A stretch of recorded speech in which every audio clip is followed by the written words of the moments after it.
Hello viewers, Tollywood story এক্সপ্লেনারে তোমাদের সবাইকে স্বাগত জানিয়ে রাঙামতি তীরন্দাজের আজকের পর্বের রিভিউ আমি শুরু করছি।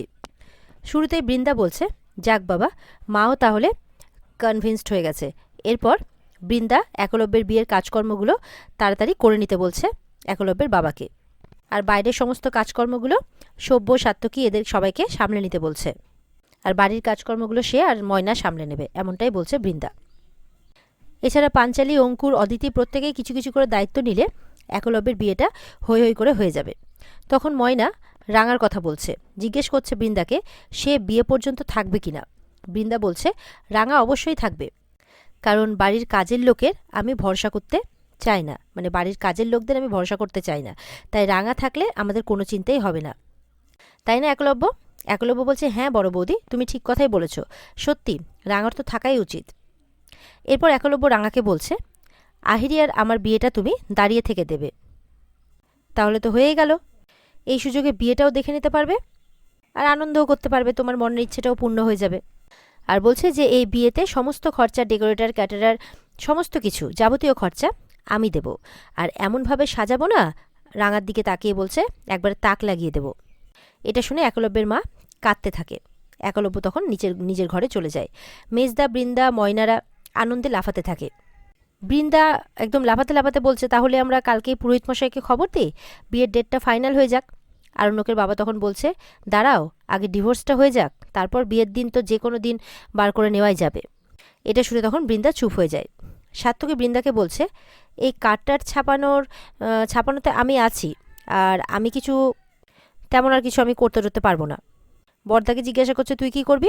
বর্দা তখন বর্দার মন খারাপ করে মাথা নিচু করে বসে আছে।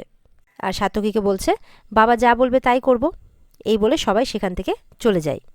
রাঙা তখন তার শাশুড়ি মায়ের হাতটা চেপে ধরে কিছু একটা ইশারা করে, আর সেই মতো করে তার শাশুড়ি মাও কিন্তু মাথা নাড়তে থাকে। এরপর দেখা যাচ্ছে রাতের বেলা সবাই যখন ঘুমিয়ে পড়েছে বাড়ির, তখন রাঙা বাবা মায়ের ঘরে যায়, আর সেখানে পাঞ্চালী আর অঙ্কুরদা আগে থেকে উপস্থিত ছিল। মা রাঙার হাত ধরে টেনে এনে বলছে, এবার আমাকে পরিষ্কার করে বলতো ব্যাপারটা কি। তুই বললি বলেই কিন্তু তুই যেরকমটা বললি আমি সেরকমটাই করলাম, নিচে গিয়ে তোর কথা মতোই কাজ করলাম, খাবারটাও খেয়ে নিলাম। এবার কিন্তু আমার সামনে পুরো পরিষ্কার করে বল, আমরা কিন্তু এখন অন্ধকারে আছি, কিছু বুঝতে পারছি না যে তুই কি করতে চাইছিস। রাঙা তখন বলছে, উড়নবাবুর জন্য আহিরি দিদি ঠিক না, আর যদি তাদের বিয়েটা হয় তাহলে উড়নবাবু কোনোদিনও সুখী হতে পারবে না। শুনে তখন একলব্যের মা বলছে, তুই তাহলে কেন সবার সামনে বললি যে তুই আকুকে ছেড়ে দিবি, ওকে ডিভোর্স দিবি, আক্কু আর আহিরির বিয়ে দিবি, কেন বললি? পাঞ্চালীও রাঙাকে বলছে, তুই যখন জানিস যে আহিরি ঠিক নয়, তাহলে তোর এই বাড়িতে নিজের জায়গাটা তো ছেড়ে দেওয়াটা একদমই ঠিক কাজ হচ্ছে না। তখন একলব্যের বাবা বলছে, এক্স্যাক্টলি, সেটাই তো কথা হয়েছিল, যে তুই এই বাড়িতে থেকে যা করার করবি, আর আক্কুও আস্তে আস্তে আহিরিকে ভুলে যাবে। তাহলে হঠাৎ করে এরকম উল্টো সুর গাইতে শুরু করলি কেন? কি কারণ বলতো? রাঙা বলছে, আহিরি দিদি আমাকে বাধ্য করেছে। এরপর রাঙা বলছে, আহিরি দিদি আমাকে বাধ্য করেছে। এরপরে তাকে যে ভিডিওটা দেখিয়েছে সেই ভিডিওটার কথা বলে, এমনকি আহিরি দিদি একলব্যের কেরিয়ার নষ্ট করে দেওয়ার কথাও বলছে। এটা শুনে তো পাঞ্চালী অবাক হয়ে যায়, বাড়ির সবাই ওরা অবাক হয় যারা শুনছে। রাঙা, আহিরি এরকম একটা মেয়ে? অঙ্কুরদা তখন রাঙাকে জিজ্ঞাসা করছে, সে তাহলে একলব্যকে সবটা ক্লিয়ারলি কেন বলল না? রাঙা তখন বলছে, প্রমাণ নাই তো, উড়নবাবুকে প্রমাণ ছাড়া মুখের কথায় বিশ্বাস করবে? তোরাও কি শুধুমাত্র আমার মুখের কথাটাই বিশ্বাস করবি? আমি যদি বলি যে দোলের দিন আহিরি দিদি জলের তলে আমার পা বেঁধে আমাকে মেরে ফেলার চেষ্টা করেছিল, বিশ্বাস করবি? যে এই আহিরি দিদি এয়ারপোর্টে ওই হিরে বসানো জলের বোতলটা আমার ব্যাগে ভরে দিয়েছিল, বিশ্বাস করবি এটা? নাকি এটা বিশ্বাস করবি যে অক্ষয় তৃতীয়ার দিন এই আহিরি দিদি আমার ধনুকে তার পেঁচিয়ে আমাকে মারার চেষ্টা করেছিল কারেন্ট খাইয়ে? না এটা বিশ্বাস করবি যে ও সেই ক্রিমের মধ্যেও বিষাক্ত জিনিস মিশিয়ে আমার ক্ষতি করার চেষ্টা করেছিল? এই কথাগুলো শুনে তো বাবা মা চমকে ওঠে। রাঙা বলে, কিন্তু আমার কাছে এগুলোর এখন কোনো প্রমাণ নেই। এমনটা বলতে বলতে ভাবে, প্রমাণ একটা ছিল, কিন্তু আমি নিজেই সেটা আহিরি দিদিকে দিয়ে দিয়েছিলাম, এটা বিশ্বাস করে যে আহিরি দিদি পাল্টে গেছে। তখন একলব্যের মা বলছে, একটা বার তুই যদি আমাদের এই জিনিসগুলো দেখাতিস। রাঙা বলছে, এখন এসব ভেবে আর কোনো লাভ নেই, এখন সবার আগে আমাদেরকে প্রমাণ জোগাড় করতে হবে, আর তার জন্য চাই সময়। তাই আমি উড়নবাবুকে ডিভোর্স দিয়ে আহিরি দিদির সাথে বিয়ে দেওয়ার এই নাটকটা করছি। কেউ কিছু বুঝতে পারবে না আমি কি করতে চাইছি, বড় বৌদিদি, মেজ বৌদিদি, মেজদাদাবাবু, কেউ না। ওদিকে আহিরিদি ভাববে যে আমি ওর হুমকিতে ভয় পেয়ে গেছি আর এখন ওর কথা মতোই কাজ করছি। এদিকে সবাই বিয়েতে ব্যস্ত থাকবে আর এই ফাঁকে আমাকে সমস্ত প্রমাণটা জোগাড় করে ফেলতে হবে। এসব শুনে মানে তার শাশুড়ি মা আর কি একটু স্বস্তি পাচ্ছে আর হাসতে হাসতে বলছে, তার মানে তুই আমার আক্কুকে ছেড়ে যাচ্ছিস না, তাই তো? তুই আমাদের বাড়ি ছেড়েও কোথাও যাচ্ছিস না। এইসব শোনার পর পাঞ্চালির বাবা মা সবাই মানে একটু শান্তি পায় আর কি। রাঙা বলছে, না, আমি কোথাও যাচ্ছি না। একলব্যের মা তখন বলে, আর এরপরে যদি কখনো এরকমটা করেছিস না তাহলে দেখবি। এই বলে রাঙাকে জড়িয়ে ধরে। রাঙা বলছে, দেখ মা, তোর ছেলেটা হয়তো আমাকে ভালোবাসে না আর কোনোদিনও বাসবেও না, তা বলে একটা খারাপ মেয়ের সাথে তার বিয়ে হবে, তার জীবনটা নষ্ট হয়ে যাবে, এটা আমি কি করে মেনে নেব বলতো? তুই বিশ্বাস কর, আহির দিদির মনে উড়ানবাবুর জন্য একটুও ভালোবাসা নাই। যদি থাকতো তাহলে আমাকে ভয় দেখানোর জন্য ওই ভিডিওগুলো রাখতো না। তাই উড়নবাবুর সাথে বিয়ে হওয়া তো দূরে থাক, ওর চরম শাস্তি পাওয়া উচিত, আর সেটা আমি ওকে দিবই। অঙ্কুরদা তখন রাঙাকে বলছে, তাহলে একটা প্রবলেম তো রয়ে গেল, বিয়ের আগে তোমাকে ডিভোর্সটা তো দিতে হবে। রাঙা বলছে, হ্যাঁ দিব তো আমি। ডিভোর্স পেপারে এমন সই করব যে ওই কাগজটা কোর্টে ওঠা মাত্রই বাতিল হয়ে যাবে। এটা শুনে তখন রাঙার মানে শ্বশুরমশাই হাততালি মেরে বলছে, সাব্বাস রাঙা, আমরা সবাই তোর সাথে আছি। পাঞ্চালি আর অঙ্কুরদা বলছে, আমরাও তোমার সাথে আছি। এই বলে সবাই হাতে হাত মেলায়। পরদিন সকালে রাঙা একলব্যের ঘরে এসে তার ব্যাগ গুছিয়ে দিচ্ছে। ঠিক তখনই একলব্য বাথরুম থেকে বেরিয়ে আসে আর রাঙার হাত থেকে ওই মানে ব্যাগটা আর কি কেড়ে নিয়ে বলছে, কোনো দরকার নেই, আমি করে নিতে পারবো। এখন থেকে আমার ঘরে ঢোকার আগে পারমিশন নিয়ে ঢুকবে। এই কথাটা আমি তোমাকে আগেও বলেছি, কিন্তু কখনো মন থেকে বলিনি, এবার কিন্তু মন থেকে বলছি। রাঙা বলছে, আমি কিন্তু এখন তোর বউই আছি, এরপর তো চলেই যাব, তাই যে কটা দিন আছি তোর কাজগুলো আমাকে করতে দে। এটা তো তোর বউ হিসেবে আমার দায়িত্ব, তাই না? শুনে তখন একলব্য বলছে, বউ হিসেবে দায়িত্ব অনেক পালন করেছো, দয়া করে আর কিছু করো না, হাত জোর করছি। ইনফ্যাক্ট আমার জীবন থেকে বেরিয়ে গেলেই ভালো, আমি তোমার থেকে মুক্তি পাবো। রাঙা বলছে, তুই আমার উপর রাগ কেন করেছিস বলতো? এটা তো একটা ভালো বন্দোবস্তই হয়েছে, তাই না? আর যেটা হওয়ার কথা ছিল সেটাই হচ্ছে। হাসি মুখে মেনে নে এবার, বুঝতে পারলি? আর রাগটা করিস না। আর হাসি মুখে আমাকে ডিভোর্সটাও দিয়ে দিবি আর আহিরি দিদিকে এই বাড়িতে নিয়ে আসবি। আর আমার সাথে এরকম খারাপ ব্যবহার করবি না তো, আমি তো এই বাড়ির মেয়ের মতো। এরপর একলব্য তার ব্যাগ থেকে রাঙার দেওয়া টিফিন বক্সটা মানে ফেরত দিয়ে বলছে যে, তুমি যাতে এই বাড়িতে মেয়ের মতো আর না থাকতে পারো সেই বন্দোবস্তই আমি করছি। ইনফ্যাক্ট আমার বিয়ের পর তুমি আর আমি এক ছাদের তলায় থাকবো না, তুমি তোমার ব্যবস্থা করে নেবে। রাঙা বলছে, সেটা তো আমি করেই নেব। একলব্য হেসে বলছে, সেই ব্যবস্থাই তো করবে, কারণ এখন তো তোমার আর আমাদের বাড়িতে আমাদের কাউকে দরকার নেই, নিজের ভালো মন্দটা নিজেই বুঝতে শিখে গেছো। যাই হোক, ব্যবস্থা করা আরম্ভ করে দাও আর এখন এই ঘর থেকে বেরিয়ে যাও। রাঙা খাবারের উপর কখনো রাগ করতে নেই, এমনটা বলছে বলে একলব্যের হাতে টিফিন বক্সটা দিয়ে ঘর থেকে বেরিয়ে যায়। এরপরে রাঙা যখন ঘর থেকে বেরিয়ে যায়, একলব্য তো রাঙার কথাই ভাবতে থাকে আর বাইরে রাঙা কিন্তু হাসতে হাসতে যাচ্ছে, মনে মনে বলছে যে, আমার মনে যেটা চলছে তোর মনেও কি সেটা চলছে উড়নবাবু?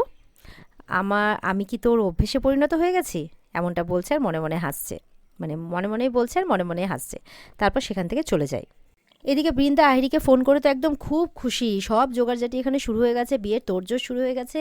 এতদিন ধরে যে অপেক্ষায় ছিলাম সেই অপেক্ষাটা এবার শেষ হলো। তা তুমি বাবা মাকে নিয়ে কবে আসছো?